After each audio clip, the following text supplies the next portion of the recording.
בעזרת השם. טוב, פסוק ט"ו, פרק ט"ו, פסוק ט"ו. כל ימי עני רעים. All the days of the poor are bad.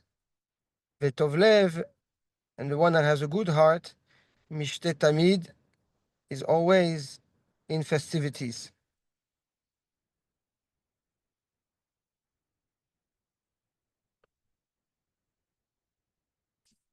So, the Gaon says the following, חכמים תארו לנו זהו העשיר השמח בחלקו. Who is the wealthy one? The one that is satisfied by his chelek, by what he has. So if that's the ashir, then who is the ani? Who is considered poor? The poor is the one that has a big nefesh, yes, that is the big needs, and these needs are not satisfied. Says the Gaon, and we'll explain in a second, that because he has big needs, you can never satisfy that person. Doesn't matter how much you give that person. And therefore, all his life is a life of bitterness and a life of ra. Because at the end of the day, you cannot satisfy this guy. And you cannot fill in what he needs. And he's like, this is what Chachamim say, En adam met v'chasita avato biyado. A person dies and half of his desires are accomplished.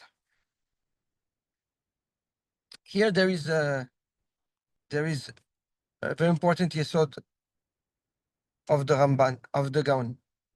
The Gaon tells us that nefesh rehava, a broad nefesh, it doesn't mean to desire something specific. I want a big house. I want to buy a plane. I want to go on vacation. I want to buy a new car. I want whatever. That's not nefesh rehava. Nefesh rehava, says the Gaon, is the behavior of fueling, of developing the need. So nurturing the need is the issue. Not satisfying a specific need. Vadai, that's satisfying a specific need, yes, has its pros and it has its cons. But that's not what we're talking about here. Here we're talking about someone that nurture, that grows the need.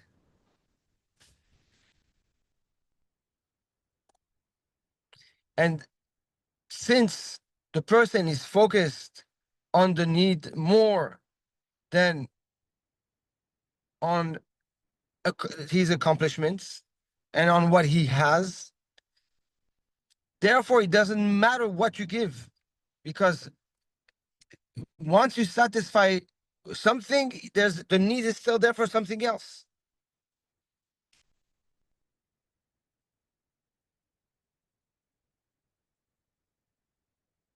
So essentially, who is ani? Who is the poor? The one that's constantly needing something, wanting something more.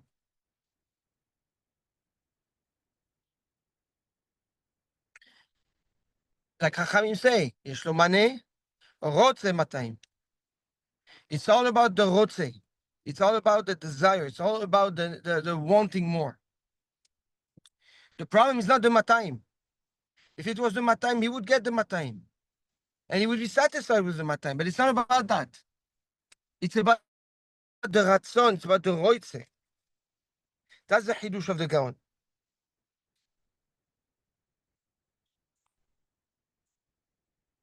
And therefore, no matter what the this person accomplishes, or no matter what he gets to be satisfied, it's never enough.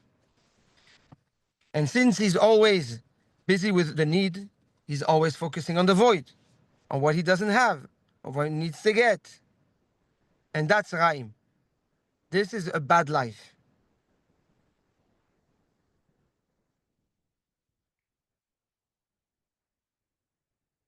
However, Vetov Lev Mishte Tamid. Tov Lev,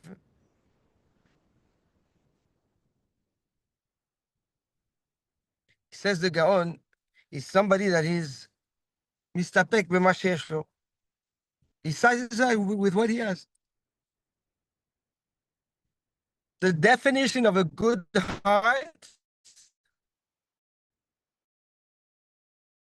is one that appreciates and values what he has. So that person has tov lev.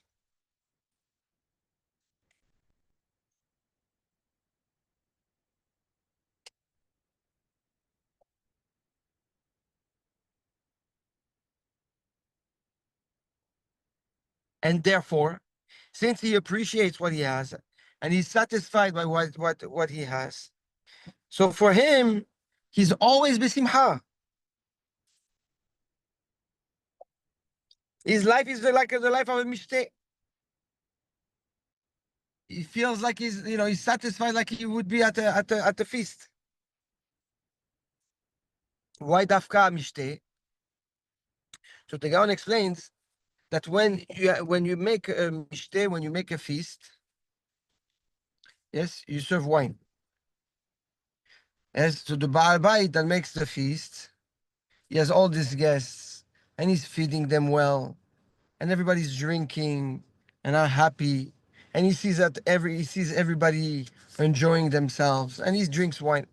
He gets to a point of satisfaction that he doesn't care about anything that's happening around him in the world.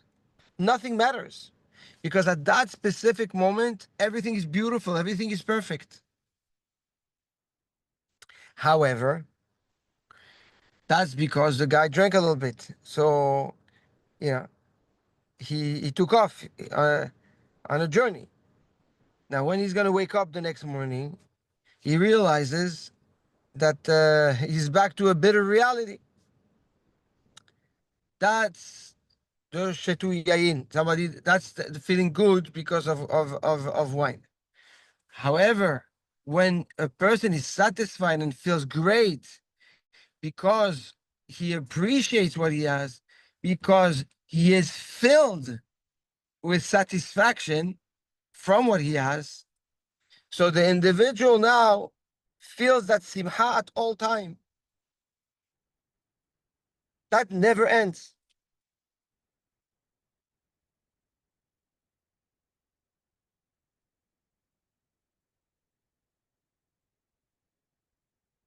So essentially, what Shlomo HaMelech is going to teach us is that we have to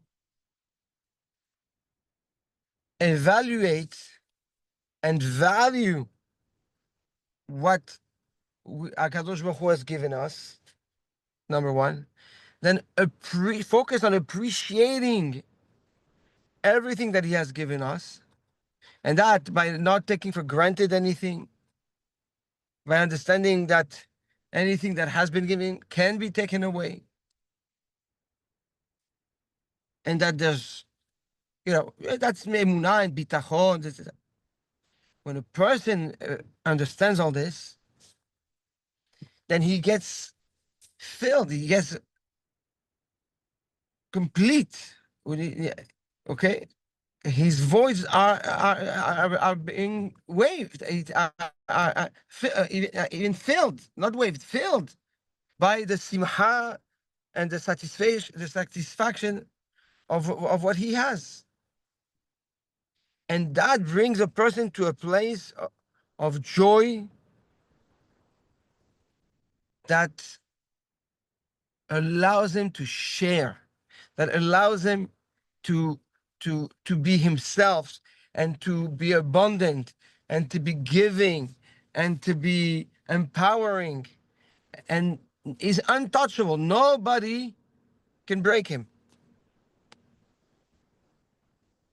This is what a person can get if he knows how to focus properly and appreciate properly what he has. And it does not matter what the person has. The problem is that, especially in the generations that we live in, yes, you're confronted to everything that's around you, to comparison.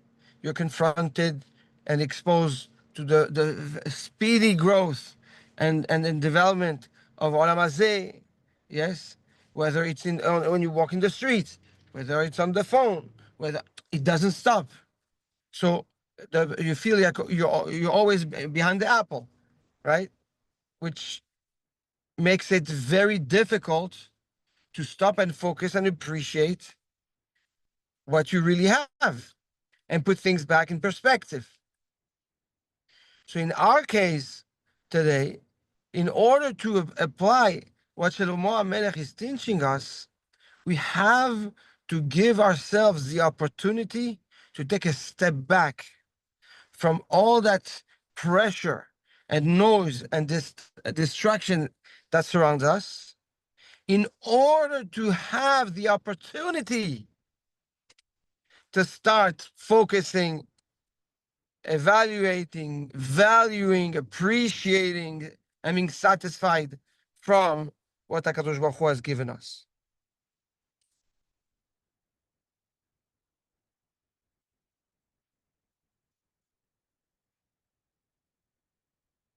This is why in a generation like ours, where Gashmiut is at its peak ever, yes, depression also is at its peak ever.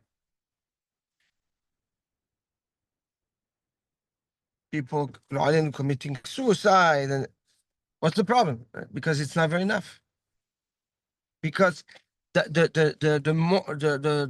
values of the generation and society today is to nurture and to feed that need, that midah of needing.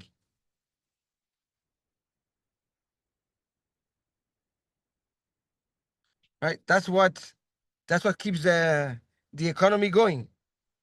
The more you're dependent and the more you need, and the more the economy, the more the economy can flourish and blossom.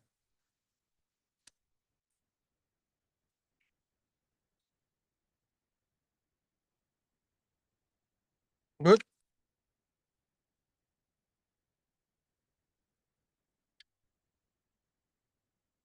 Pasuk Tet Zayin.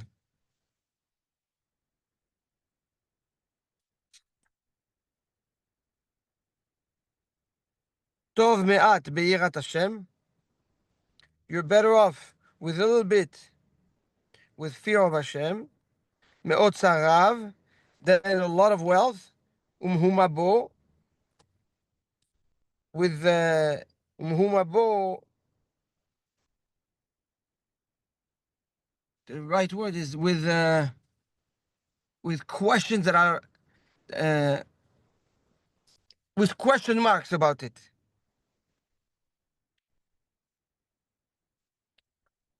Says the Gaon, when a person is, you're better off, yes, I mean you enjoy tov me'at, tov. You will find the good in what you acquire with Yirat Shamayim, and that good will do you good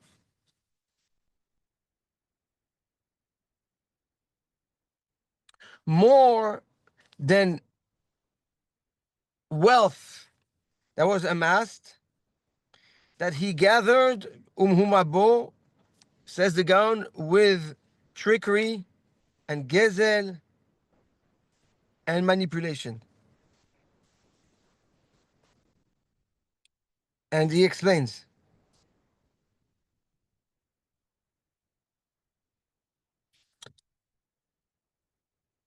He says the person that is motivated by the quantity, is motivated by the klal, is motivated by society. So it's all about optics. It's all about what people say. It's all about social status. So essentially, it's all about performance. So the person consciously make a decision to to sell his integrity and overrule his Yirat Hashem in order to reach his goals, so that socially he is important, he is accepted, he is valued. That's the Mehu Mambo. And therefore, you do what you have to do. Like that people say, right? You do what you have to do. So if it means that I have to trick, if it means that I have to steal, if it means that I have to manipulate and don't be honest and not be honest in business, well, let it be. At the end, yes, I have obligations and I have responsibilities. Says the Gaon, from this behavior, you will never see the tov of your effort. You will never see the beracha from your efforts. However, me'at be'irat shamayim, but me'at, if you behave with yirat Hashem, with honesty, with fear of Hakadosh Baruch Hu, yes, whatever you make is not me'at. It's me'at compared to what you could be making by being a crook. But compared to that, it's me'at. But because you've done it with yirat shamayim, with integrity and honesty and following the Torah, the benefit that you get from that effort is tov. It's bracha.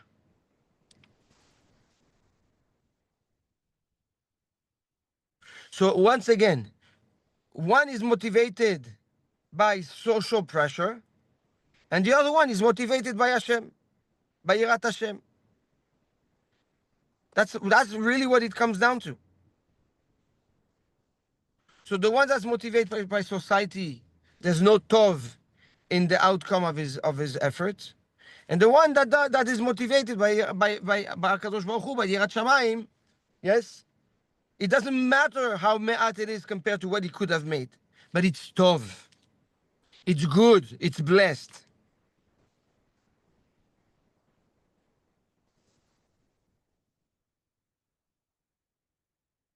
The Gaon applies that concept also in the Limud Torah.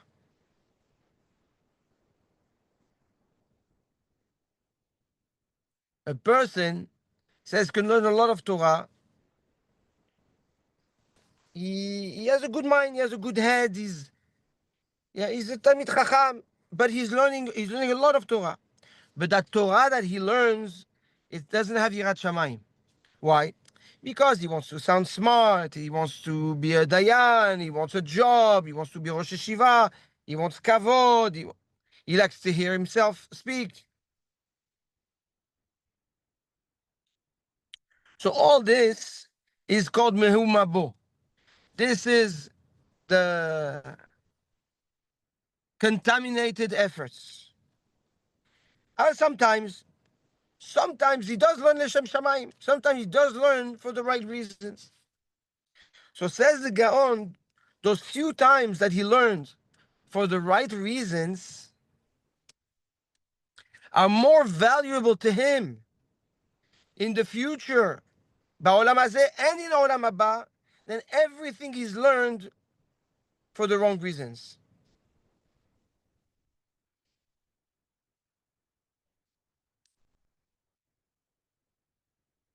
So once again, yes, we have a parallel, a comparison between, yes, what triggers and stimulates and motivates someone. Is it Yirat Hashem and the right reasons? Or no, it's the wrong reasons.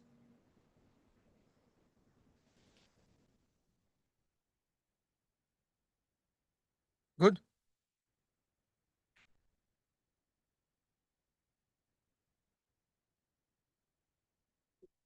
Pasuk Yud Zayin.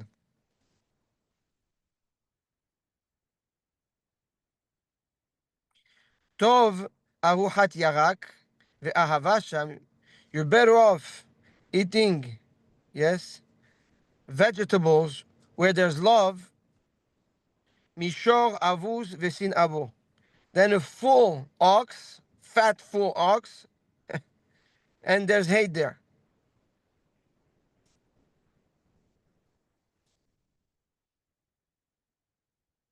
Says the Gaon, aruha, the word aruha, it's a meal. This is the food eaten by men. Yes, this is not just stam food that any animal eats. A meal is food that is ready to be eaten by men with the proper way.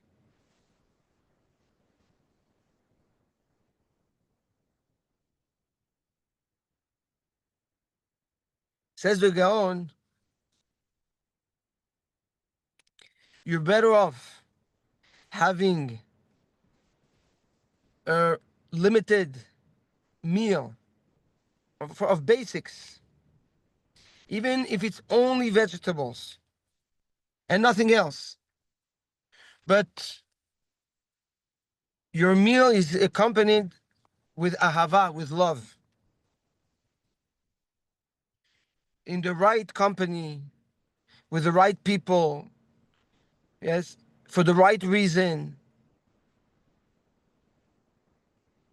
with the right atmosphere, with ahava, with achdut. This is way better than having a feast with a full ox on the grill, asado, okay, the Argentinian way, and preparing the meat and smoking the meat, cowboy, how do you say, cowboy steaks, yes, aged, yes, but with sin'ah, with disconnect. Sin'ah, hate, means disconnect, being disconnected from from what you're eating, being disconnected from the people around you, being disconnected from the environment. That's the sin'ah.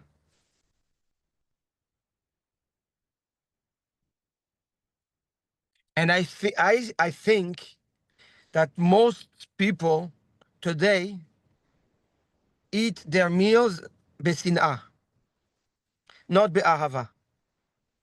Because most people, when they sit to eat, even if it's at home and with their family and children, their mind is completely disconnected from the moment, from the table. They're busy thinking of other things. They're busy on their phone. They're busy. They're distracted. So there is no ahava. There is no energy. There is no synergy. Right here on the left. There is no synergy. There is no connection. Okay, when the person is having his dinner, his meal, nothing. This is sin'ah. Sin'ah is separation. Is a seizure, a breaking, a disconnect. So how good is that meal if you can put all the food of the world on the table and you're disconnected to what you eat and you're disconnected to the people that are around you and it's not for the right reason? Better off having an apple with a friend, with your wife, with your child, and you're sitting and you're this and you're fusing. That's what ahava, gematria echad, when you're one with the person. Shlomo HaMelech already told us today that when you have to have a meal, you have to make sure not to have your phone on the table. Put the phone away. Put your thoughts away. Put your troubles aside and try to have a meal where you bond, where there is ahava residing on that table.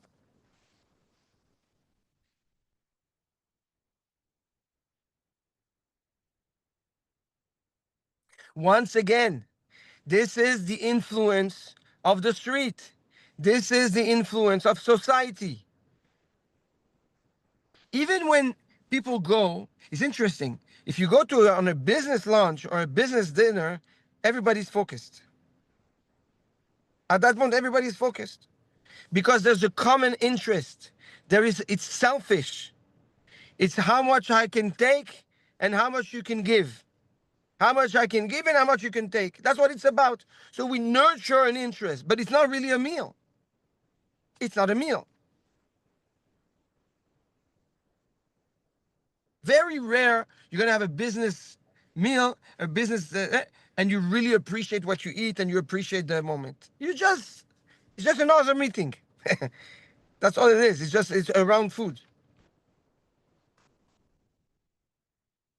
Shlomo Melech is screaming. He's screaming. We are all having meals of sin'ah. Meals that are founded and based and motivated by hate. So how can you expect that food to be healthy? How can you expect that food to heal your body if in the food there is hate? Rabbi, Yes. is it fair to say that it's not necessarily hate, but rather a lack of love? Oh, Is but there a lack of reason? love is not a disconnect, Sadiq. The word sin'ah has there was a separation between Elyonim and Tachtonim, between Hakadosh Baruch Hu and Am Yisrael because of sin'at hinam. Okay. Sin'ah by default is hate. Hate is a disconnect. I have my phone on When the you're table. indifferent, It it's means not I hate you. disconnect. What? I have my phone on the table, or I'm not paying proper attention means that I am disconnected from you, and that disconnect means hate.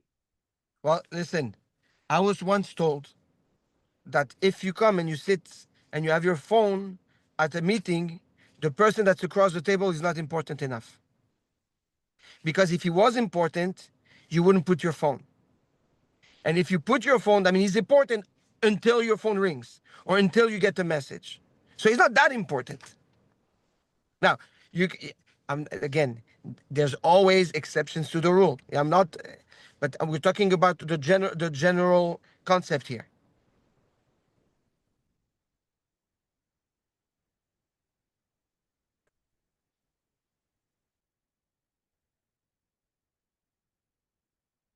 You understand? There's a difference between when you're indifferent. Yeah, the difference of love. Yeah, the opposite of love is not hate, is indifference. Why? Because indifferent means you only focus on yourself. When you're sitting around a meal, you're supposed to focus on the other person, and yet you don't focus on them. That's hate.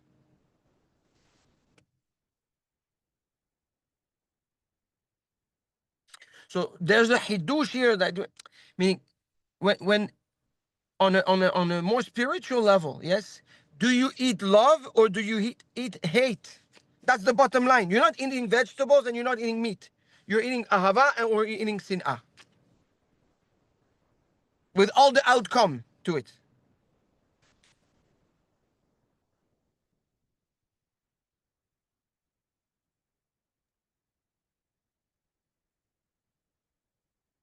Yes, Dan.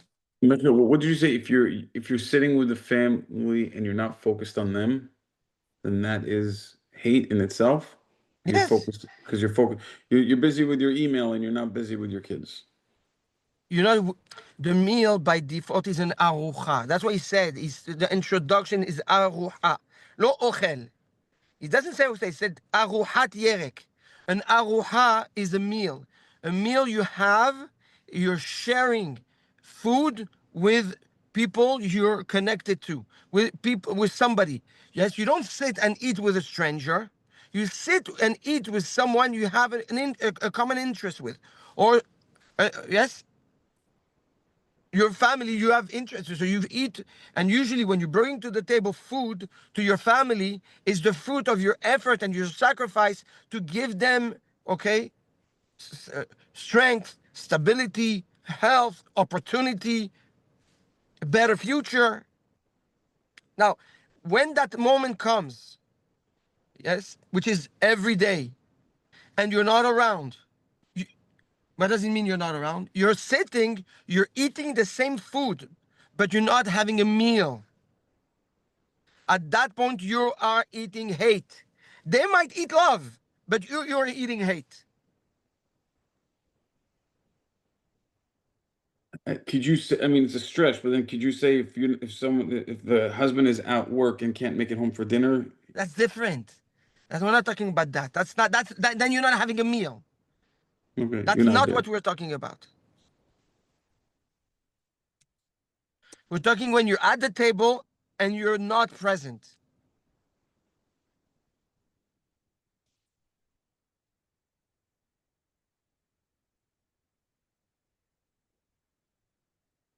Amazing. I like your chidush on it. It's beautiful, beautiful. I love it. I think you remember the story that I've said it many times about Reb Chaim Friedlander when he arrived in London. Yes, his driver would take him always to this old lady. It was at the last floor, no lift. He would have to go all the way up. So one day the gabbai that was taking him around, and that was his first stop every time. Yes, he goes up, and every time he would give him, he would say, tell the gabbai, here, eat of those cookies, and the cookies was like almost, they were like dry and old and almost rotten. So one day he couldn't anymore. He's like, look, Rabbi, you come to raise money for the yeshiva. Yes. You spend an hour to 2 hours with this lady and you hear what she has to tell you. She only, and you eat those cookies that, like, you get contaminated. It's like, what's going on? So he said that this lady during the war helped him. So he has a karata tov.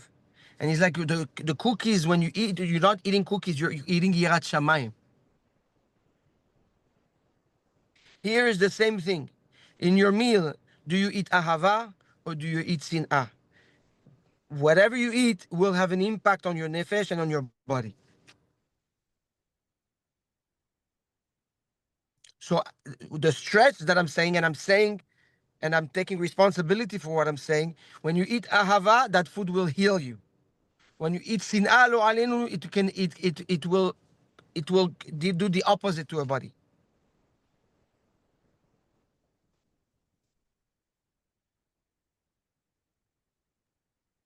Rabbi, I So, heard something beautiful about Friday night where uh, we אנחנו, we tell the malachim, it's etchem leshalom, like please leave after we invite them.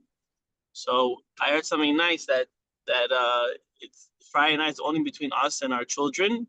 It's like the similar to the Kohen Gadol and the Shekhinah, and um Kodesh and HaKodashim. yeah, in Kodesh Kodashim.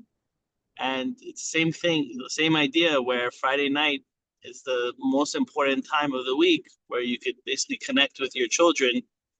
And the That's fact that we bichlal. That's bichlal. But what we're saying here is that you have to apply this in every meal. You can eat and eat food, but not when you have a meal. This is the way you have a meal. correct. Tov. Beseder. Love you, Rabbi. So Thank you. Be'ezrat Hashem, we just finished Pasuk Yud Zayin. Rabbi